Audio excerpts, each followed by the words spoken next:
tingnan natin itong si CNPF, Century Pacific Food Inc. Incorporated. Galing siya sa sold, no? Ayun, yung area na to, yung sa may baba. Kaya dito sa yung CCI at saka sa RSI, no? Ayun, tingnan mo, nag-bounce yung gano'n. Actually, pagka yan nagkaroon ng ganyan, tapos tingnan mo, gumuhit yung ganyan, at pagka nagka-breakout dyan, ayan, pwede ka nang mag-enter ulit. Ito napakagandang trend itong Century, no? Tingnan mo sa kanyang monthly, dire-diretso ang kanyang pagtaas. Okay, punta tayo sa kanyang or weekly na lang, no? Mga long investors, talaga sa weekly ka nakatingin. Tingnan mo, taas. Diretso pa ganun.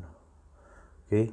So, napakaganda nitong Century. Aside sa nagbibigay siya ng dividends, no? Very strong financially. At bago natin putulin, paano natin nalaman na talagang very strong financially? Meron siyang score na 9. Nakita ko kanina habang nag-search ako.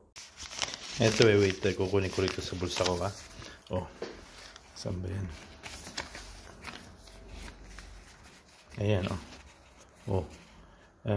Century Pacific Food. Petrosky F-score is equivalent to number 9. Diba? The only one, wala palang only. The one indicator to rule them all.